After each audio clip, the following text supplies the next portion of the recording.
How's everybody enjoying dinner? Everything's good? I see some people already eating dessert. Ed, are you eating dessert already? Well, one of the things that I always like to do is have a little recognition for the staff who comes out and serves everybody and makes everything go. So if it was a good meal, please put your hands together for the CU staff.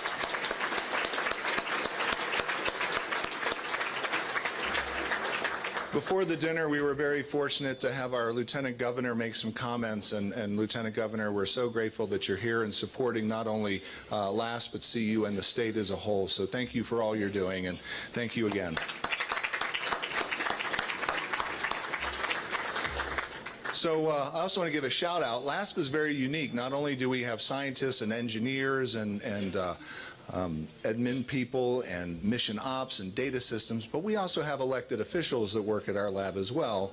And while it may not be the biggest city in Colorado, it does have Dead Man Days. Mayor of Nederland, Chris Larson. Thank you, Chris. Next weekend. Frozen Dead Guy Day up in Nederland. Now, from the podium of a gala, Colorado is the only place you'd ever hear an introduction of Frozen Dead Guy Day. So just know that that's unique to our state. We're very fortunate again to have the rest of the program. Please continue to eat and enjoy your dessert as we go through this next section. And I hope the field was as good as what I ate. I enjoyed mine immensely. We have the Chancellor to come up and say a few words. Chancellor, if you'd please join us, Phil DiStefano, and we'll move from there. I will come back at the end of the program. There are a few announcements everybody will be interested in having. Sir, thank you. So thank you, and good evening to everyone. I too want to make some acknowledgments that actually have been made earlier, but I want to emphasize this great group of individuals that we have here. I'll start with my wife Yvonne, who's with us this evening.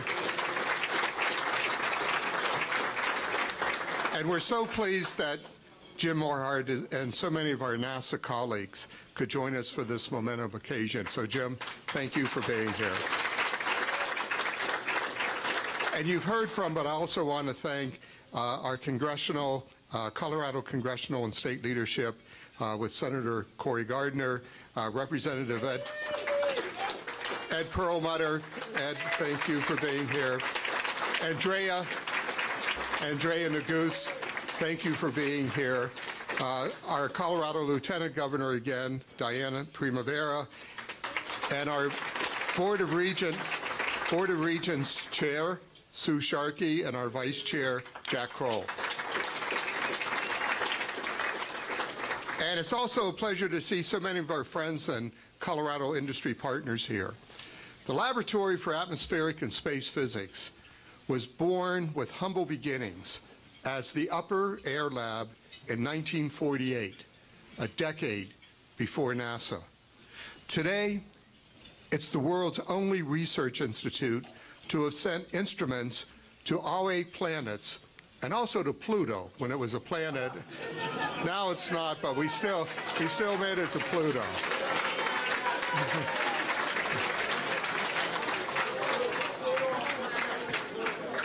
And it's exciting to think what LASP will accomplish in the next 70 years.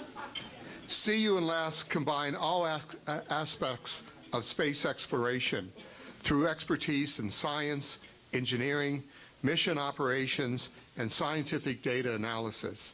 LASP space research enables the education and training of the next generation of space scientists, engineers, and mission operators by integrating undergraduate and graduate students into our research teams. These CU students have taken their unique experiences with them into government and industry, or they remain in academia to continue the enduring cycle of space exploration. During the last 70 years, LASP has participated in over 80 NASA space missions, 200 suborbital NASA missions, and 10 CubeSat research missions. That deserves a round of applause, I think.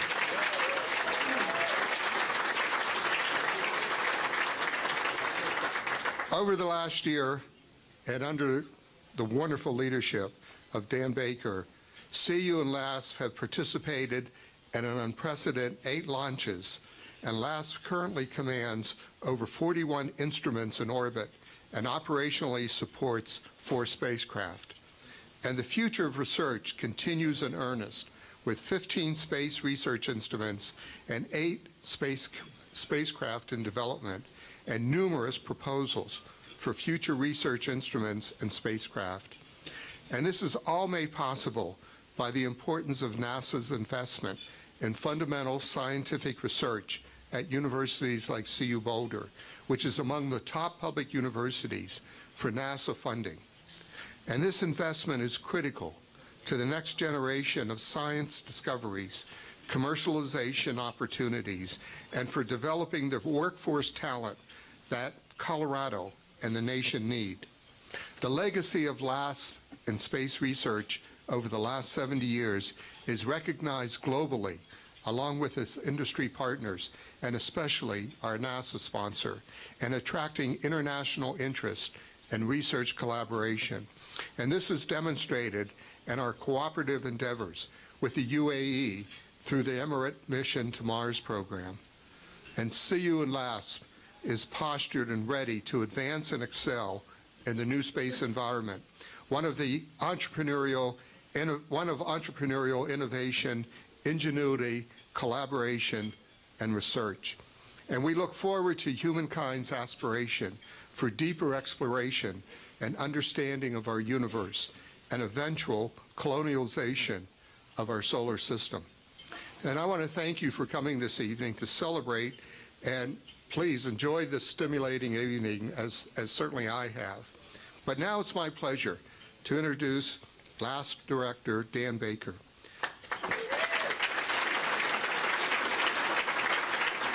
Dan has been the LASP Director for almost 25 of its 70 years. He continues to lead LASP to the success it enjoys today. He's also a distinguished professor of astrophysical and planetary sciences and a professor of physics. Please welcome Dan Baker.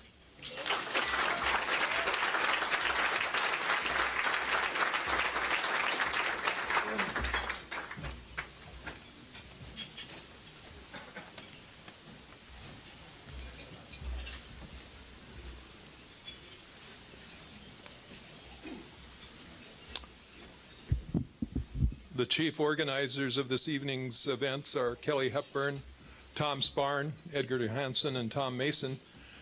They wanted to have a person give the LASP history who was intelligent, charming, and witty, but they asked me to do the job anyway.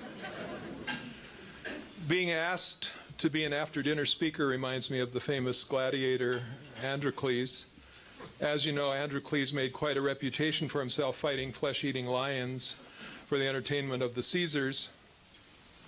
One emperor noted the gladiator's system seemed to consist of whispering in the lion's ear, whereupon the beast would demonstrate complete loss of appetite and slink away spiritless and defeated.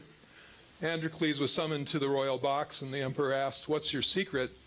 Androcles answered, "Well, Your Highness, I merely tell him, as soon as you've finished your dinner, you'll be asked to say a few words."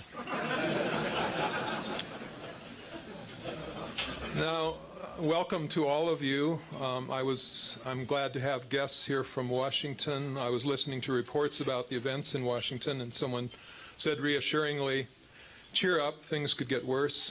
So I cheered up, and sure enough, things got worse. As you probably know, things are so confused in Washington that people are actually stabbing each other in the front.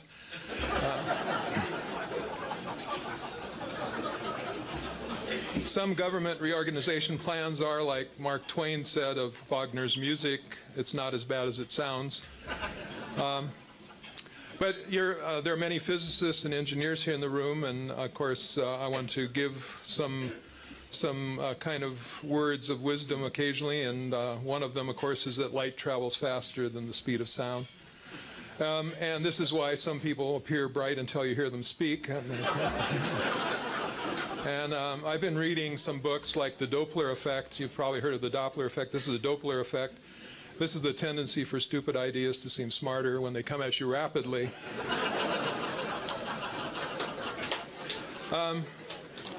But it's been a great honor for me to be involved with LASP these many years, and I have the challenge here of trying to tell 70 years of remarkable history in just a few minutes. But I want to start with the early years, and the University of Colorado Physics Department, a professor named William Paul had the idea to get involved and to work with the Naval Research Lab and the Air Force to develop rocket payloads. They performed they would perform UV measurements, and so in 1948, as was mentioned, they formed the Upper Air Laboratory.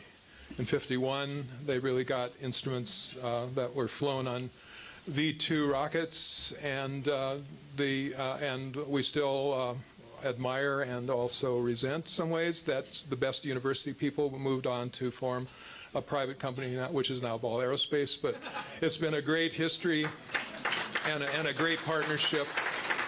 And I'm glad we've stopped poaching from one another.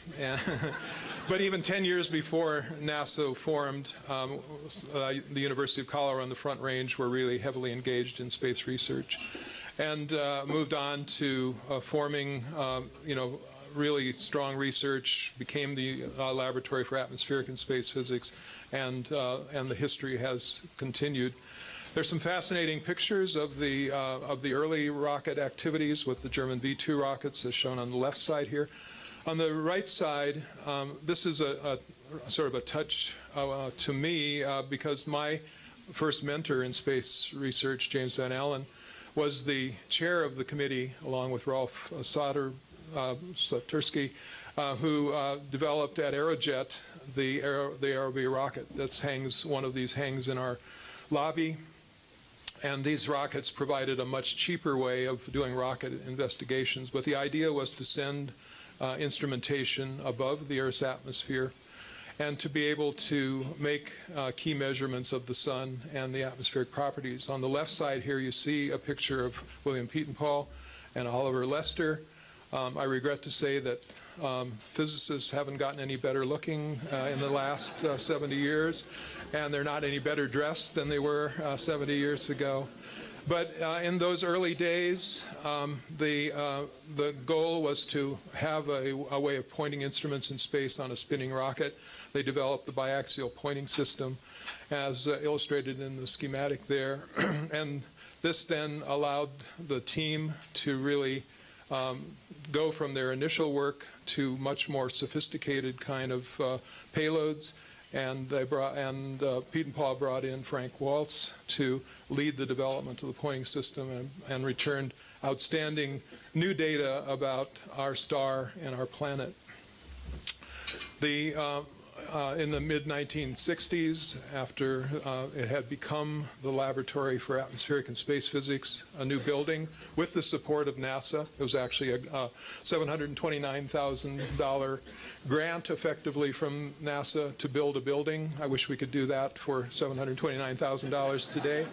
But this was like the little house on the prairie. There was nothing around, and you see this picture from that epoch. And of course, things have grown quite a bit from that time.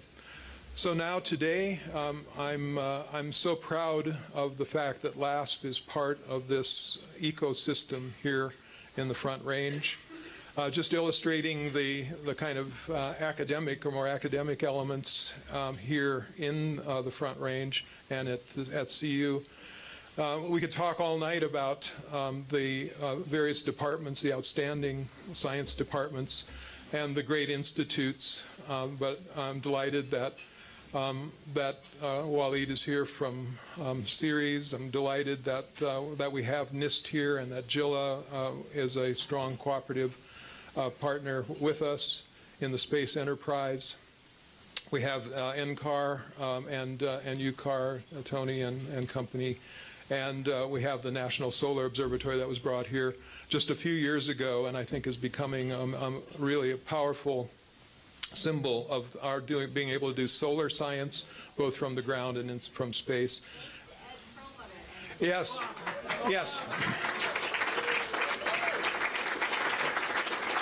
I couldn't agree more, and we've made Ed an honorary solar scientist for all of his efforts. And so he has a PhD now in solar physics as far as I'm concerned, and I will call him Dr. Perlmutter from now on.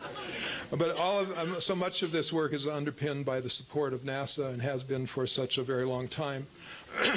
So what does LASP do these days? Well, we do lots, but the primary areas are in planetary, solar, atmospheric, and space physics.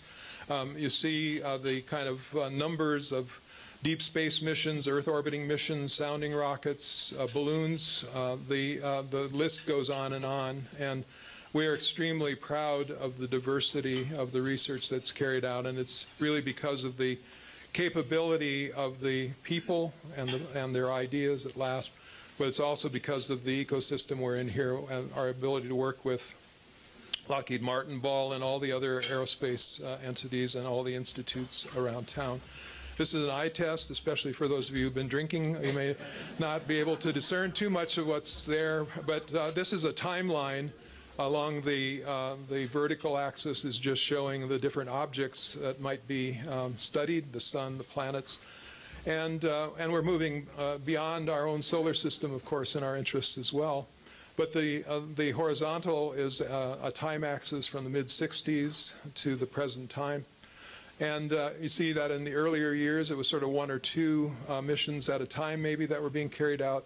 And since in the mid-90s to the present time, a much more diverse and a much more kind of active program in terms of many of the smaller missions that now, if you know the acronyms, you see that these are primarily NASA missions, but also NOAA and other missions as well. I want to really pay great homage to my predecessor, Charles Barth, who was a longtime director of LASP and really brought planetary science interest to the Boulder community, and also started the Solar Mesosphere Explorer, which really got students strongly involved in operations, and this has become one of the hallmarks of LASP as well, has been not only leading space missions, but also making sure that students are strongly involved in all aspects, and especially in doing the operations. We, of course, now have some much more substantial missions, you might say, at least from a cost perspective. This is one of the missions that is a real flagship for heliophysics, helioscience in NASA, the Magnetospheric Multiscale mission. And we're very proud that LASP has built instrumentation, but also is doing the operations for this great program. And the fact that LASP can operate and help to assure the scientific success of over 100 instruments that are on board the MMS spacecraft is really a testament, again, to the capabilities of the people and their ideas. I'm also delighted, and I'm personally very delighted with the fact that we have gone into new areas here at LASP and have hit it out of the park, and one of those is the design of energetic particle detectors that are making unprecedented measures on the Van Allen probes mission. And these instruments were built at LASP. They're as perfect instruments, I think, as you could imagine for the purpose. On the left side here illustrates the dual spacecraft, artist concept flying in space. On the right side, I won't go into the details. We're looking down on top of the Earth there. We're seeing sort of a map of the Van Allen radiation belts around the Earth. The different pie charts here just show that in 3 successive orbits of the spacecraft, we saw the radiation belts go from sort of weak and anemic to almost non-existent to being highly populated with very energetic electrons. And so we've learned from these new measurements, even 60 years after the discovery of the Van Allen belts, that there are things we didn't know, and we can see them because we had better instrumentation. So I quote the America's greatest philosopher, Yogi Berra, that you can observe a lot just by looking. Now, the big spacecraft have done wonderful things and will continue to do wonderful things. But there's been a revolution in space, in new space it's sometimes called, disaggregation into smaller spacecraft and so on. And my friend Shinlin Lee is here, Scott Palo's here.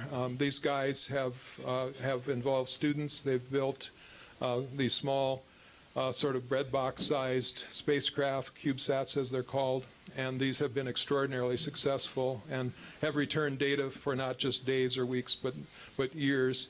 And these have also been rewriting the textbooks. And on the other end, the Cassini mission, a large and highly successful mission at Saturn, and Larry Esposito, I know, is here. And the instrumentation that was supplied from LASP really contributed immensely to understanding the Saturnian system. And this beautiful picture of the rings of Saturn seen in the UVIS instrumentation is just amazing. And my good friend Bruce Joukowsky is here, and Bruce is the leader of the Mars Atmosphere and Volatile Evolution mission. This is done in cooperation with Lockheed Martin and NASA Goddard and other institutions. When Bruce first showed me the draft of the proposal, I felt it wasn't exciting enough, I told him. And so he went through and put exclamation marks after every other sentence. And it really worked. The proposal was accepted, and it has turned into a truly marvelous mission. So, yeah, let's give Bruce a big hand. And we are so proud of the innovative ways that LASP has been involved in other missions, such as the New Horizons mission led by Alan Stern across town. And the Student Dust Counter is the first science instrument designed, built by students, managed by students, operated by students. And it's been active in so many different ways. The Emirates Mars mission, as Phil mentioned, many of you may have had a chance to see the EMM, or HOPE, or Amal mission as it's called. This has been a fascinating experience. I think it's going to return outstanding data at Mars. It's been a tremendous partnership between the University of Colorado and the United Arab Emirates, and we couldn't be more pleased or proud of the experiment, you might say, that's being carried out here in international cooperation. Now, I could talk about many other missions. For example, the Parker Solar Probe was launched recently. It had CU LASP instrumentation on board. One of our great contributions there was we suggested, in order to deal with the thermal problems of flying close to the sun, that we do the mission at night. That was an accepted idea, and so that made us a major part of the team. But I don't have time in these few minutes to really talk about all the things by any means that we've been involved in, but I would like to point out that having the facilities provided to us, made available to us by the university, has really been a key thing in our success. And going back to this picture of Duane Physics in the early years, and now having the LASP Space Technology Building, the annex that was added in the early 2000s, having the using physics territory across the Boulder Creek to have the Dust Accelerator Lab, to be able to now have the Space Science Building where our scientists are housed, and also to have the National Solar Observatory on the upper floor of that building. It is just extraordinary, and now we have the Astrophysics Research Lab, which has been refurbed, in which the EMM, or the Mars mission, is being built, and these facilities are fabulous. But the most important thing is the people, and from the time when I arrived here in the pre-2000 years, where it was maybe 100 people or so in LASP, it's now grown to some 600 people, and outstanding mix of scientists, engineers, students, technicians, support folks of all sorts, and not only that, but to have nearly 240 affiliates who are very actively engaged and have enduring relationships with us is just an amazing thing. We can show something about the numbers for those of you from industry. These are M's, not B's, behind the dollar figures. But from a university perspective, this is important funding for our university and for our activities. And together, the Institute's LASP series, JILA, bring in a great deal of money and support so many activities and so many students, and we're very proud of the role that the institutes play. And proposal activity shows no sign of abating. We are proposing new ideas all the time. We have $500 million of proposals that are out there right now, and we expect to do much more in the upcoming year and years. And I wanted to really say how much the recent achievements have meant to us. Amal Chandran is here, Amal and Mike McGrath and myself carrying their coats have really, I think, just have been doing such an important piece of work trying to get the International Space Program and in research and education going. Amal and team now have 5 missions under the Inspire banner in development. We're working with many, many universities around the world, especially in South Asia, working with India, Taiwan, with Singapore. And I think this is just going to be a great thing. And we're using the building of small spacecraft as our way of carrying out diplomacy, as you might say. The grand finale for Cassini, I mentioned before, its great accomplishments, but this was a spectacular mission.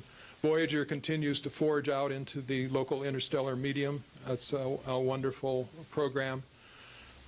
Peter Paluski and his team with the total solar irradiance and spectral irradiance flying on the International Space Station, a great accomplishment. Richard Eastis and his team with the Gold mission that's riding on board an SES communication satellite. And many other recent achievements, Frankie Parvier, Tom Woods and others with the GOES program, working closely and cooperatively both with NASA and NOAA to build instruments that are on the operational spacecraft that return not only weather but space weather as well. And this is done with Lockheed once again. And we're delighted now to have new faculty members like Kevin France, who are getting us even more engaged in astrophysical research with sounding rockets. And Tom Woods has been flying rockets for a very long time and continues to do so, as with the STO Eve underflights.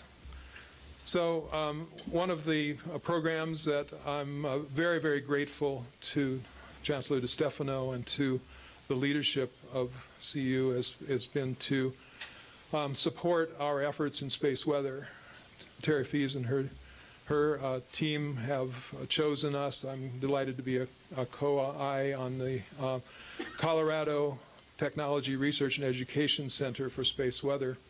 And we are trying to give back to society some of what we owe by using our scientific expertise to understand the space environment and see how it affects our society and our operating of technology in that society. And we expect that this space center is going to burn up the track as well. So I'm running out of time, coming to the end of my remarks, but I would like to give a little advice based on some long experience, especially to some of the younger members of the audience. So never be afraid to try something new. Remember, amateurs built the Ark, professionals built the Titanic. Only the mediocre are always at their best, so don't worry about it if you have some ups and downs, but make the best of the best, okay? Plan to be spontaneous tomorrow, okay? Experience is something you don't get until just after you need it, and I think all of us have learned that lesson, but remember that when, and try to be ready as you can be. Those who live by the sword get shot by those who don't. This is just something important to bear in mind. When everything's coming your way, you're probably in the wrong lane. So I often worry about that. Sometimes things are looking too good, I think. For every action, there's an equal and opposite criticism, and I think anybody who's been in a management or leadership position probably recognizes that. he who laughs last thinks slowest. So when you're in a group dynamic, just think about that. And the thing I think should be the last bumper sticker is if at first you don't succeed, then skydiving definitely isn't for you.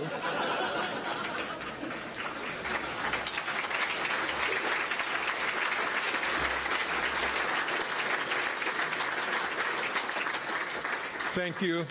Let me just leave sort of one more thought. I think this was said by Woody Allen at a commencement address, but he said, we as a society have reached a very serious crossroad. One path leads to hopelessness and despair. The other leads to utter annihilation. Let us pray that we choose wisely. What I want to say is that I hope LASP will help, as it has for a long time, to find a third way, to find, when we're faced with almost insuperable obstacles, to find some other way to accomplish what needs to be done. And to do that, it really takes people, great people with great ideas. It takes friends in high places. It takes all the things you can muster.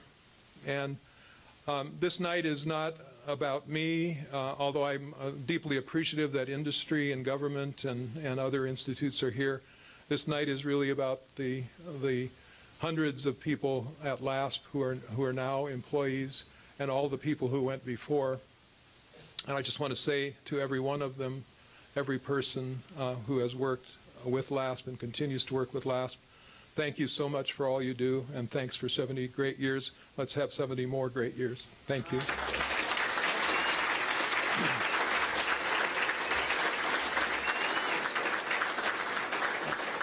And now it's my great and distinct pleasure to introduce Jim Morhan, who's the Deputy Administrator of NASA.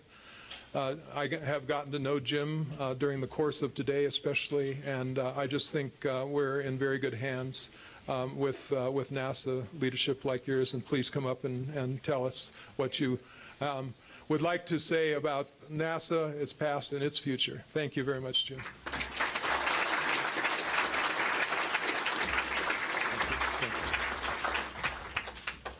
Good evening. We're going to roll a video first that we're bringing from NASA. I hope you'll enjoy.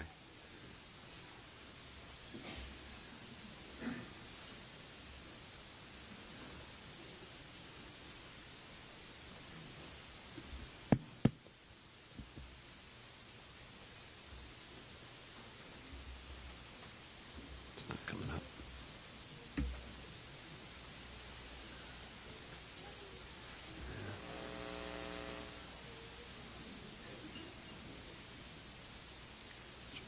Having a little technical difficulties. No. Yeah. All right. This isn't going to do it. It's okay.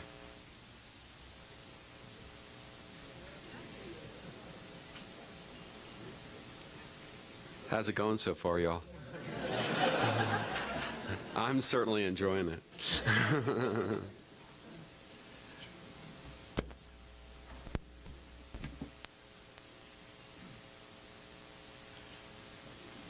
No. All right, let's just not worry about it. It's okay.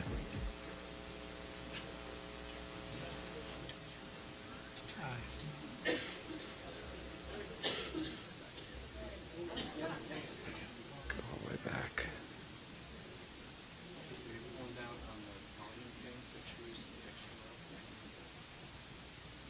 Okay. I've had enough. Okay. Taking tremendous steps. We choose to go. No worries. Ignition sequence start. All engines up. We have taken tremendous steps. We choose to go to the moon before this decade is out. We have achieved the earth-shaking, the breathtaking, the groundbreaking, and left a mark in the heavens. Our successes build one upon another and amplify what is possible. The dawn of Orion. It's time we take the next great leap. We're building the next chapter of American exploration, returning to the moon to stay, so we can go beyond to Mars, to expand what's possible and further our understanding. The architecture for these missions is already taking shape. We will go with new systems, bold designs, and a sustainable mission. You can hear it, taste it, touch it. We are going. We are training, testing, pressing our pioneering spirit into every component, defining our resolve with every line of code, and securing our success with every welcomed partnership. This is not hypothetical. This is not about flags and footprints. This is about sustainable science and feeding forward the advance of the human spirit. Because we are the pioneers, the star sailors, the thinkers, the visionaries, the doers. And because we stand on the shoulders of giants to go farther than humanity has ever been, we will add our names to the rolls of the greatest adventurers in history. Every day, every mission, we advance this goal. We are NASA. And after 60 years, we're just getting started. Thank you.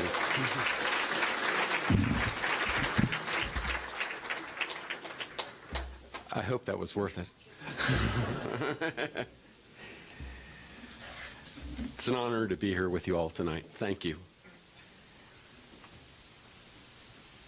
I know I'm with one of the nation's leading aerospace universities. And I'm not sure what stands out more. Sending 18 astronauts into space, being the world's only research institution to send instruments to all 8 planets, and Pluto, Chancellor, commanding over 30 instruments in orbit, and operationally supporting 19 spacecraft? Or is it winning 26 NCAA championships? I'll let you all decide that. CU with LASP at the center is the university with the most NASA funding. There isn't one in the world that gets more funding from us.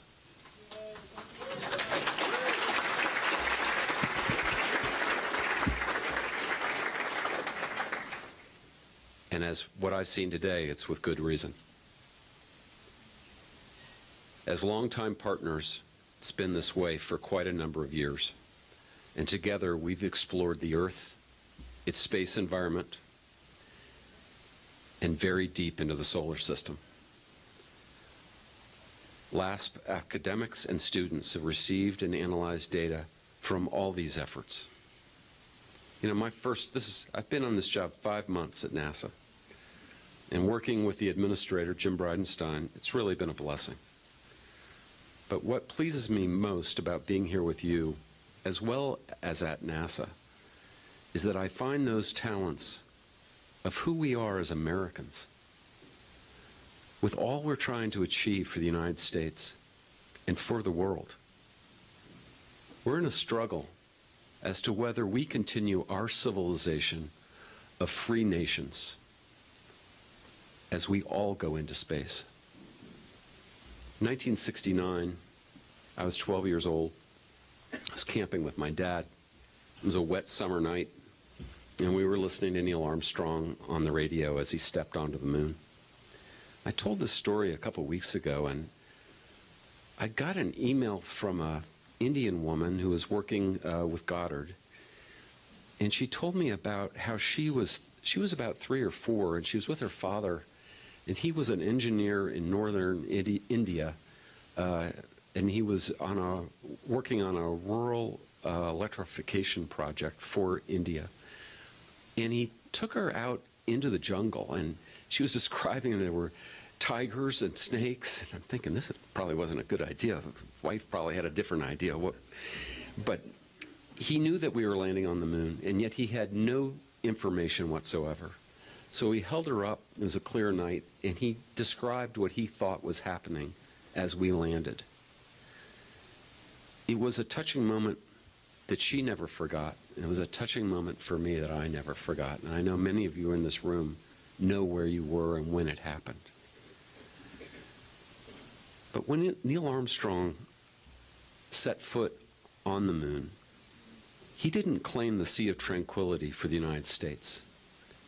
He claimed it for the world.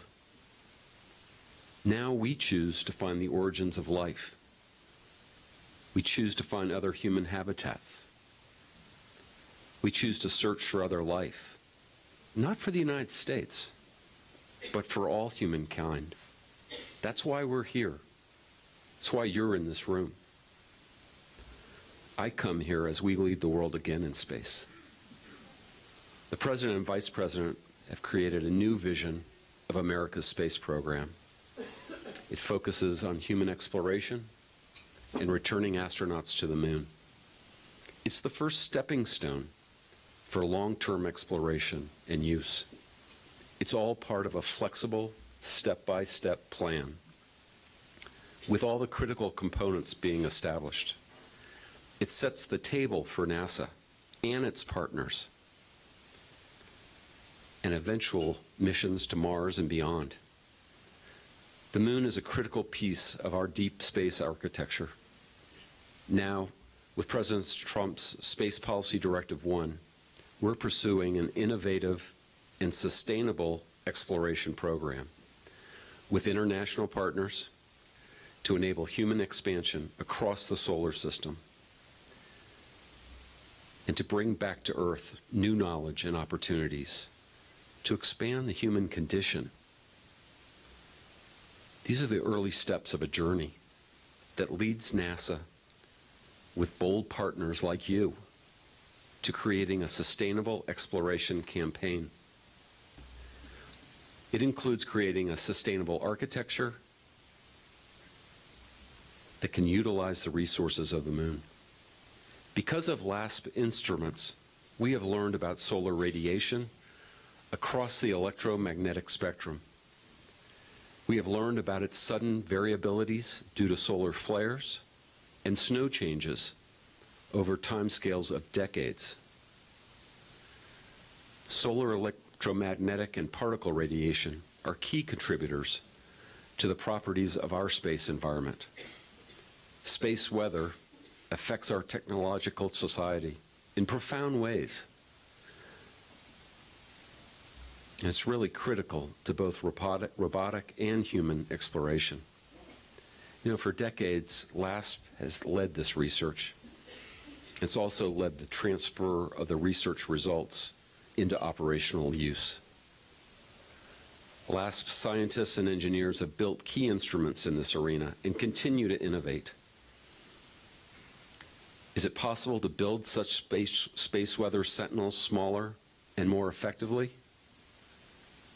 Are there new commercial and international types of collaborations to do this work? Finally, is it possible to even build and run those instruments with students, providing life-changing experiences and careers of the next generation of leaders in the United States? Yes to all of these. You really are pushing the envelope in each case, and we at NASA love it. Right now, our science and technology and human exploration directorates are working together as never before. We've discussed this today. We're fashioning a sustainable and flexible architecture that can take humans back to the moon and spark innovation of industry and other nations to join with us and open new frontiers of human exploration and discovery. There are a lot of reasons to go back to the moon. We'll demonstrate technologies and learn how to live elsewhere while we're still relatively close to home. We'll expand the economic sphere we've built in low Earth orbit and take it to the lunar orbit. We'll learn how to find and use resources of our neighbor, the moon. And we'll do groundbreaking science, which you do so well. And we'll continue to pioneer American leadership in space and inspire the next generation who will carry this mantle. NASA can't do it alone. With partners like yourselves, we can substantially increase our abilities. The work you're doing at LASP allows us to expand our human presence beyond the Earth-Moon system. You've helped humanity to reach every planet in the solar system, either by spacecraft or an instrument on a spacecraft. And that critical work has helped pave the way for even deeper exploration. Back when I listened to Neil Armstrong, I really couldn't even imagine we'd fly by Pluto. And similarly, the precursor missions to Mars, including MAVEN, and our rovers, and the InSight lander. And the Chancellor talked about your working with the United Arab Emirates on their HOPE mission to Mars. I had a first-hand look at what that progress was today. LASP is a novel, university-based collaboration which focuses on exploration and international cooperation to the benefit of many. I quite honestly have never seen this before. We know you think of bigger goals all the time, as well as giving us the knowledge we'll need for humans to step foot on the red planet within our lifetimes. So our goal, ultimately, will serve to bring the free world together for the biggest accomplishment humankind will ever undertake. You in this room are a group of explorers, whether in academia, industry, or government. Your work is helping to lift the entire world. LASP truly represents all aspects of space exploration. With expertise in data analysis, engineering, mission operations, and science.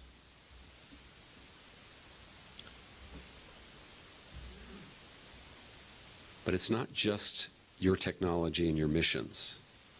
It's that you're a true leader, making breakthroughs and training the next generation of scientists and engineers to have a vision of our future and back that vision up with skills. As we're already seeing, these undergraduate and graduate students today will be our leaders tomorrow. You think of the student who operated Kepler and changed our understanding of the abundance of exoplanets in the universe. You know, recent analysis is saying that 20 to 50% of our visible stars are likely to have planets within the habitable zone of that parent star. You brought that to us. Think of the student scientist who participated in a team to build a dust counter that flew by Pluto and Ultima Thule with the New Horizons mission. Or the student engineer who built a CubeSat that observed solar X-ray radiation with a spacecraft that was the size of a toaster. As you keep innovating and providing a hands-on learning curriculum, you're increasing the scope of what is possible in space with important consequences to NASA and all the other agencies that work in space. All your contributions, students, faculty, industry leaders, policymakers, are helping us advance these challenges before us. Our success depends on you in this room.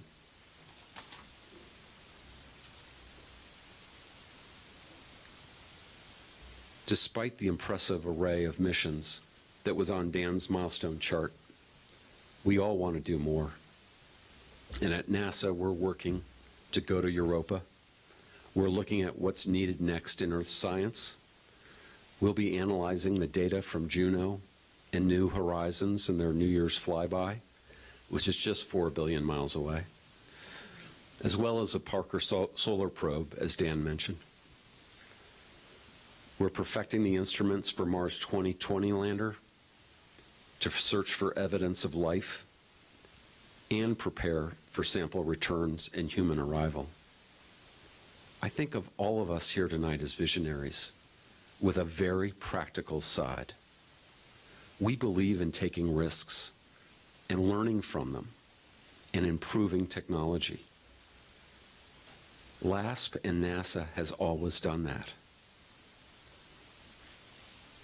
These successful missions not only require expertise in science and engineering, but it also requires your long-term commitment. Our vision, too, is for the long term. And it's sustainable, flexible, and builds in complexity, starting with a return to the moon. Our commercial partners this year, once again, are going to launch astronauts from American soil to the station. And a demonstration of that rocket and capsule will launch in less than 7 hours. We're working with new technologies to make our exploration systems stronger and more sustainable. It's really an exciting time for NASA, and it's an exciting time for LASP. After years of design and development, tooling and production, we're putting together the world's most powerful rocket and only deep space crew vehicle. They're being integrated and tested. And next year, that rocket, the Space Launch System, the largest ever built, and the Orion spacecraft will launch their first flight. That uncrewed mission will lead to humans returning to the moon and to the construction of Gateway in lunar orbit. It is, however, a staging point. You know, many claim that it's another space station. It's not. It's a staging point for lunar surface missions and for deep space destinations and for unprecedented science. Our technological work is focused on how it can support deep space exploration. In the coming years alone, we're going to be testing habitats to be used in space and focus on new optical communication systems. All of us together will continue our leadership in space, technology, and exploration for decades to come. But it's much more than that. It's about determining what type of peace we'll have in space. It's up to us to make that peace based on our American values. To do so, we must establish a long-term space presence. This is not an easy journey for any of us in this room, but it's a worthy one, and it's one we must take. So I thank you for all your hard work. This is a team effort, and it's people like you that have a far greater impact on these efforts than a political appointee like myself. You're not from Washington. You're not part of the swamp. I was actually escorting the president with Paul Ryan, who I'd worked with many years ago. And I was standing there, and Paul looked at the president and said, "Mr. President, have you met Jim Morhard? He's been here forever." It's just like, I just wanted to hide. I hope you're proud of the role you play and the contributions your work will have as we fly astronauts to the moon and beyond.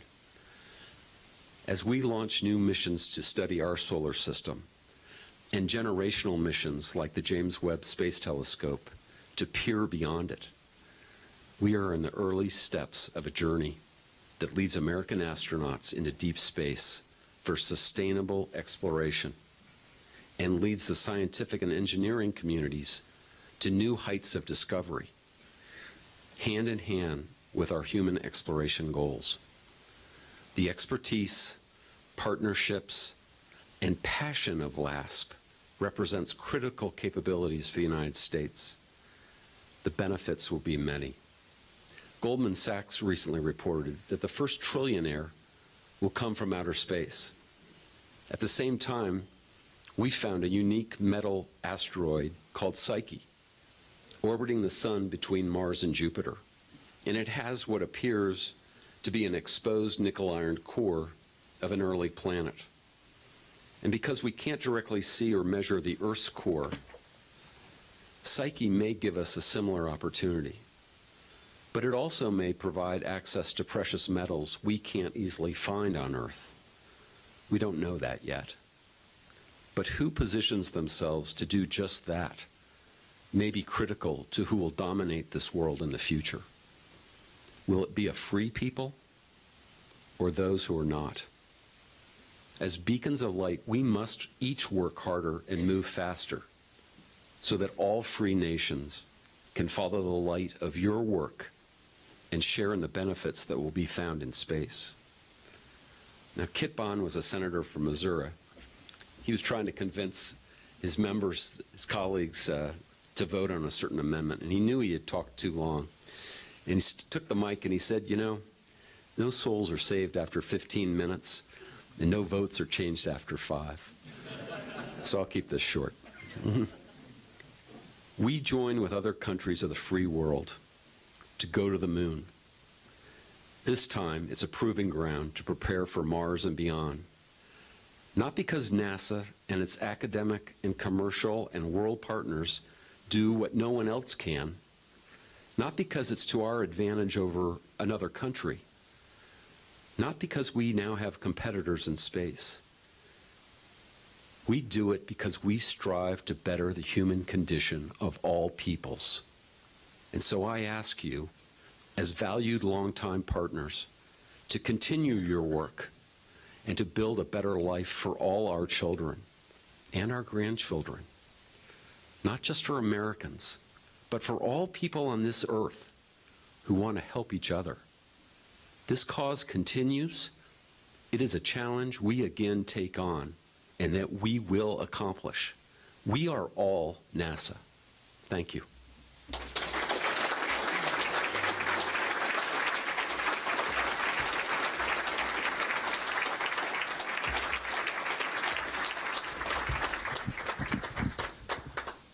Well, thank you very much for those inspiring comments and for your support and for everybody here. You know, I was thinking as I was sitting there, and I scribbled a few notes because I said, how do you end an event like this? How do you end a 70th anniversary gala? It's really hard to say, to thank the people who've done it. That seems almost small, because really what we've done is we've come together as a group. We're sitting here sharing food and our socialness and enjoying the fact that whatever passion has driven you to be a scientist or an engineer, an administrative person or a director, is what brings us all here. So I thought, wow, how do you say thank you? How do you say thanks for coming?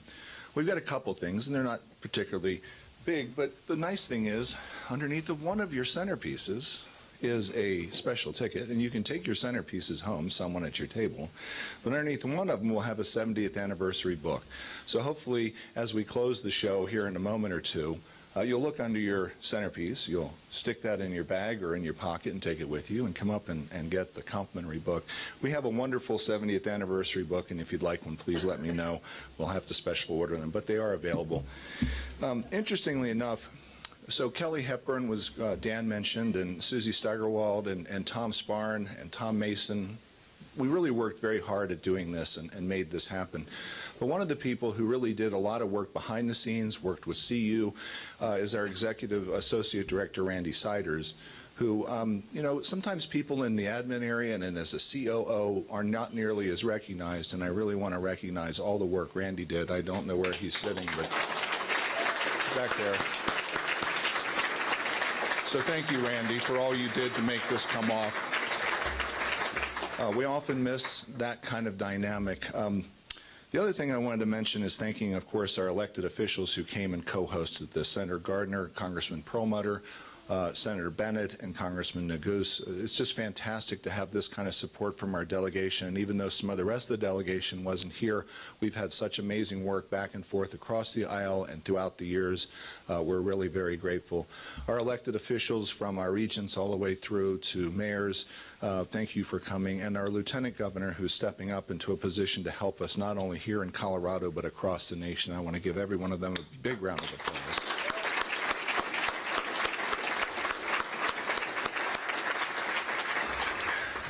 As we mentioned in the beginning, it's really hard to pull something like this off without the support of our industry partners. And our three gold sponsors, Lockheed Martin, Colorado Space Coalition, and Ball Aerospace, thank you so much for your efforts and your support.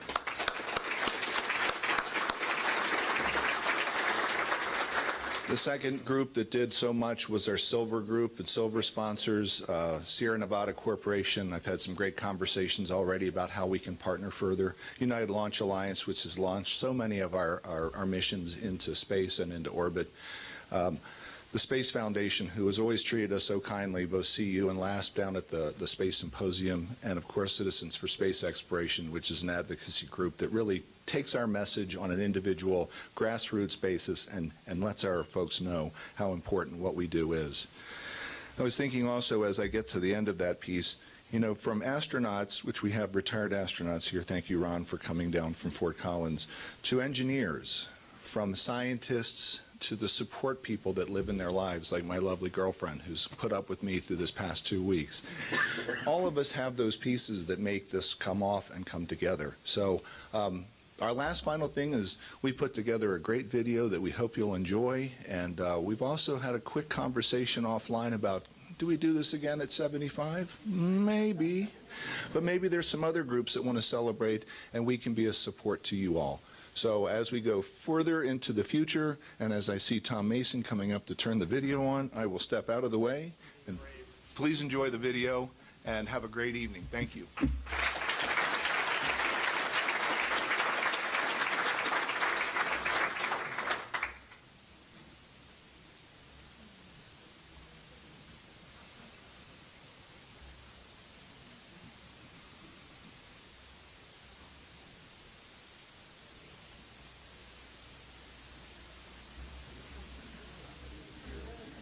Here we go again.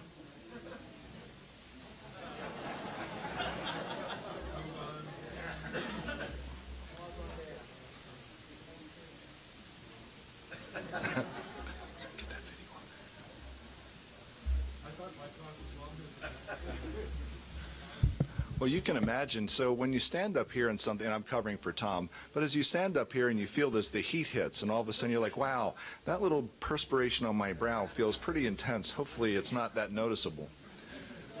Am I doing well, Tom? Are we there? Keep going, Edgar. Keep going. Do you have any of Dan's jokes you So can? I don't have any of Dan's jokes. Okay.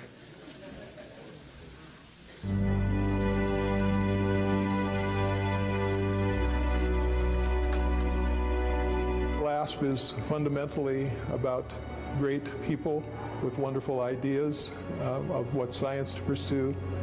We have amazing engineering solutions, and we have extremely innovative management approaches. What sets LASP apart is a single-minded pursuit of excellence and rising to the challenge that is placed before us, whatever that may be. The ultimate goal is always to succeed.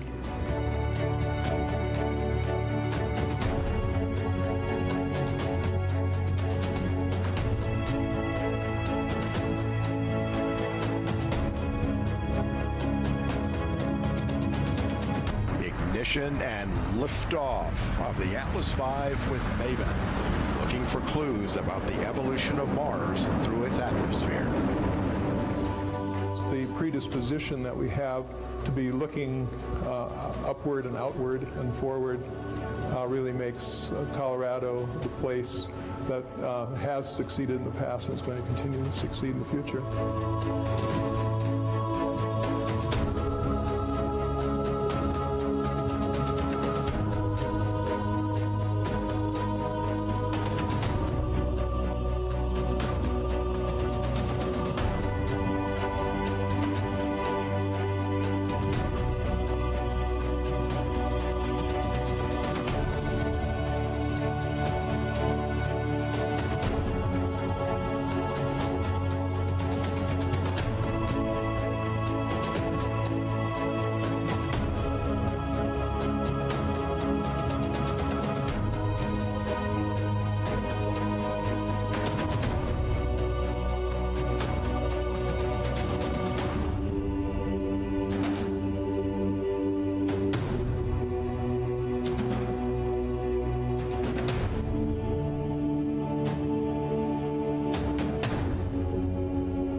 So I think the future of LASP is going to be a mix, a much more mixed kind of environment than we've had in the past, but it's going to be a very rich one that's going to offer many new opportunities. Like all of us and all things, I think the present state is really an integral. It's the combination of all the things that have happened over this history. And the result has been that we've been ever more successful, and I look forward to that continuing into the future.